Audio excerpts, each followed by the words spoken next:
तो आपको ये भी बता दें कि पुरी के भगवान जगन्नाथ मंदिर का धार्मिक ग्रंथों में भी खासा महत्व है। इस मंदिर में भगवान जगन्नाथ उनके भाई बलभद्र और बहन सुभद्रा के साथ विराजमान हैं। मंदिर में ही भगवान जगन्नाथ का रत्न भंडार भी है। इसी में जहरीले सांपों की मौजूदगी होने की बात कही जा रही है। हालांकि रत्न भंडार की पहरेदारी करते सांपों को आज तक किसी ने देखा नहीं है। बस मंदिर के सौंदर्यकरण के दौरान ये सांप दिखाई दिए थे और अब इतने समय बाद वो सांप वहां पर हैं भी या नहीं, ये कोई नहीं जानता। जानकारी के मुताबिक साल 1978 में इस रत्न भंडार का सर्वे किया गया था, जिसके मुताबिक मंदिर के रत्न भंडार में 149 किलो सोना मौजूद है, जिसमें भगवान जगन्नाथ, भाई बलभद्र और बहन सुभद्रा के गहने भी मौजूद हैं। इसकी कुल कीमत करीब 111 करोड़ रुपए बताई जाती है। मंदिर में 258 किलो चांदी, जिसमें गहने बर्तन शामिल है, उसकी कीमत करीब 2.5 करोड़ रुपए है। मंदिर में मौजूद रत्न भंडार को हर साल भगवान जगन्नाथ की रथ यात्रा के दौरान एक खास अनुष्ठान में खोला जाता है। इसके अलावा प्रमुख त्योहारों के दौरान भी देवताओं की पोशाक लाने के लिए रत्न भंडार के बाहर की कक्ष को खोला जाता है। लेकिन मंदिर का आंतरिक कक्ष पिछले 39 साल से नहीं खुला है, जिसके खोलने की चर्चा अब की जा रही है। रत्न भंडार भगवान जगन्नाथ के चरणों के ठीक नीचे बना है, जिसमें मंदिर में विराजमान देवताओं के आभूषणों के अलावा राजा महाराजाओं के चढ़ाए हुए जेवरात भी है।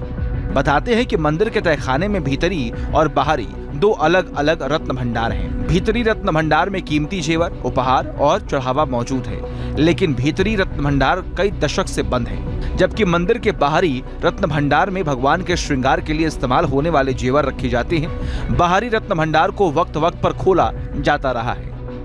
अब सवाल यह है कि जब बाहरी रत्न भंडार को खोला जाता रहा है तो फिर भीतरी रत्न भंडार दशकों से बंद क्यों है? तो इस सवाल का जवाब तब मिला जब ये दावा किया गया कि रत्न भंडार के भीतरी कक्ष की चाबी पिछले 6 साल से गुम है। रत्न भंडार की चाबी का खोना कितना बड़ा मुद्दा है, इसका अंदाजा इसी बात से लगा लीजिए कि चुनाव प्रचार के दौरान भी रत्न भंडार की चाबी खोने का मुद्दा खूब उछला था।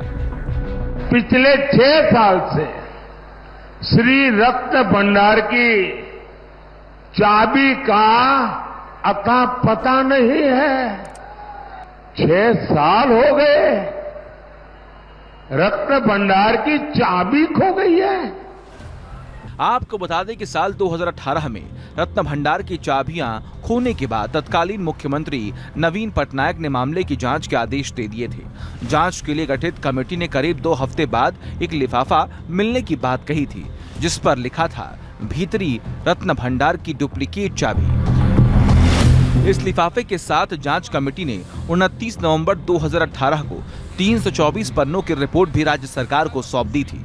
रिपोर्ट में क्या था ये आज तक सार्वजनिक नहीं किया गया और न ही रत्न भंडार की खोई हुई चाबी को लेकर कोई जानकारी सामने आई। लिहाजा 39 साल से मंदिर का भीतरी रत्न भंडार खोला नहीं जा सका है। इस वजह से मंदिर के बेशकीमती खजाने का कोई अपडेट सामने नहीं आया, जबकि भगवान जगन्नाथ की तरफ से बकायदा रत्न भंडार को लेकर नियम कायदे तय किए गए हैं। श्री जगन्नाथ मंदिर नियम 1955 में कहा गया है कि रत्न भंडार में रखे गए आभूषणों का हर 6 महीने में ऑडिट होना चाहिए। नियमों में यह तक बताया गया कि आभूषणों की जवाबदेही किसकी होगी, ऑडिट कैसे किया जाना होगा और रत्न भंडार की चाबियां किसके पास रहेंगी। आभूषणों को रत्न भंडार के इनर चैम्बर में रखा जाता है, जो 2 तालों वालों से सील होता है, जिसकी एक चाबी श्री जगन्नाथ मंदिर के मुख्य प्रशासन के पास होती है, जबकि दूसरे ताले की चाबी मंदिर के मामले के लिए जिम्मेदार अधिकारी पट्टा जोशी महापात्र के पास होती है। इन तालों को सिर्फ राज्य सरकार की अनुमति के बाद ही खोला जा सकता है। बताते हैं कि मंदिर के भीतरी रत्न भंडार को आखिरी बार साल 1985 में खोला गया था, लेकिन तब गहनों का ऑडिट नहीं किया गया था। यानी गहनों की आखिरी बार लिस्टिंग 1978 यानी 45 साल पहले हुई थी। इन 45 सालों में मंदिर के पास कितना चढ़ावा आया, इसके बारे में बता पाना मुश्किल है। पुरी का श्री जगन्नाथ मंदिर देश के सबसे अमीर मंदिरों में से एक माना जाता है। एक अनुमान के मुताबिक मंदिर में रोजाना 3 से 4 लाख रुपए का चढ़ावा आता है। इसमें सोने चांदी के गहने या बर्तन अलग होते हैं। कुल मिलाकर मंदिर के खजाने में कमी किसी चीज की नहीं है। ये अलग बात है कि पिछले 6 सालों में इसकी चाबी नहीं मिल रही थी और अब जब दूसरे तरीकों से रत्न भंडार को खोलने की बात कही जा रही थी तो खजाने की पहरेदारी करने वाले किंग कोबरा का डर बता दिया गया।